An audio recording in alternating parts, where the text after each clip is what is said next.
Cette année encore, mesdames et messieurs, plus de 20 milliards d'euros. Plus de 20 milliards d'euros, c'est la facture qu'on va régler tous ensemble, c'est les dépenses pour la santé cardiovasculaire.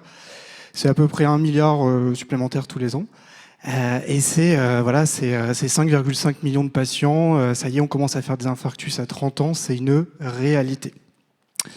Alors quand on sait que 80% des maladies cardiovasculaires sont évitables avec une bonne prévention, avec le fameux manger et bouger, on se dit pas, c'est dommage, c'est vrai que ça fait beaucoup. On se dit non mais c'est complètement inacceptable, il faut bouger, il faut faire quelque chose. Ce message-là que je vous dis, c'est relayé par toutes les sociétés savantes, c'est relayé par la Société mondiale pour le cœur. Et en France, nous, on le sait, on a remboursé, on rembourse depuis bien longtemps maintenant les soins de prévention de cardiovasculaire, notamment post-événement. C'est-à-dire que si jamais vous faites un infarctus, si jamais vous avez des stents, vous avez le droit d'aller dans un établissement de réadaptation. Et là, vous allez faire de l'activité physique adaptée, vous allez faire de l'éducation thérapeutique, c'est comprendre la maladie, le traitement. Et c'est prouvé, vous allez éviter le deuxième événement, vous allez éviter les complications. Et ça, c'est reconnu partout dans le monde, que vous soyez en Europe, aux États-Unis, en Chine ou au fin fond de l'Afrique, on vous dira faites de la réadaptation. Par contre, là où le bât blesse, c'est que 70 à 80% des patients n'accèdent pas à ce soin en France, et c'est à peu près partout pareil dans le monde.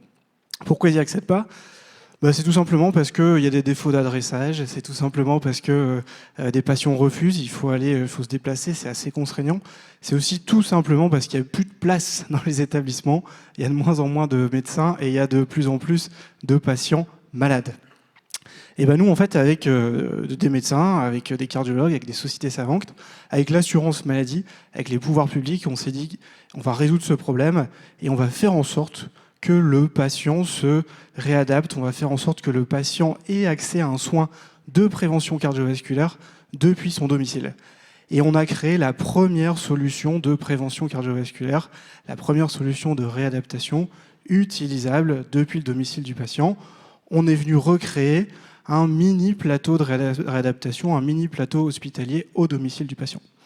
Comment on a fait ça ? On a une interface soignant qui va permettre de recréer le programme de réadaptation complet du patient, renforcement musculaire, éducation thérapeutique, application patient qui va permettre d'exécuter le protocole, des capteurs qui vont remonter les données et du matériel livré au domicile du patient.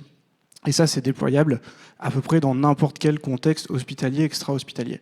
Nous, on a fait le choix d'abord de le mettre dans les établissements de réadaptation pour commencer par digitaliser ce qui existait déjà. Et maintenant, les établissements de réadaptation peuvent dire à leurs patients écoutez, on a un vrai soin de prévention super accessible à vous donner dès maintenant. Avant, c'était plusieurs semaines, mois de file d'attente. Maintenant, on peut vous prendre plus rapidement. Et au lieu de faire 20 jours en établissement, vous allez faire 3-4 jours chez nous. Tout va bien se passer, on va vous former à l'application de réadaptation cardiaque. Puis après, vous allez rentrer au domicile, vous allez avoir du matériel livré, vous allez pouvoir reprendre le travail tout en faisant de la réadaptation. Et puis, vous viendrez faire un bilan de sortie. Et la bonne nouvelle, moi je suis là pour ça ce soir, la bonne nouvelle c'est que ça marche super bien. On a fait à peu près 4 ans d'études cliniques avec l'assurance maladie, en partie. Donc on a pris des patients qui faisaient dans le soin normal en établissement. On a pris les mêmes patients, on les a mis dans notre dispositif et on a regardé ce qui se faisait à la fin. Et ce qui se fait à la fin, c'est qu'on va chercher des patients beaucoup plus loin, plus de 100 km de leur domicile. On réduit les transports, on réduit considérablement les coûts, on les divise parfois par 2, il y a moins d'infarctus, il y a moins de rechutes. On va même jusqu'à faire, quand on projette le soin, jusqu'à 2 milliards d'économies pour l'assurance maladie. Alors quand vous trouverez un nouveau soin introduit qui permet de soigner plus de patients et qui, au final, coûte moins cher, venez me voir. Alors comment vous pouvez participer à tout ça ? C'est très simple, déjà en relayant l'information. Nous, aujourd'hui, on est en train de travailler avec les autorités de santé pour que tout ça se passe bien et que tout soit accessible aux patients. Si vous avez des copains à Bercy, vous pouvez nous mettre en contact, par exemple. Si vous êtes dans des mutuelles, si vous êtes dans des assurances, si vous êtes dans des labos pharma, vous pouvez utiliser notre solution. Et si vous êtes incapable de faire tout ça, simplement faites déjà une activité physique régulière, mangez des fruits et légumes et ça sera déjà très bien. Merci beaucoup.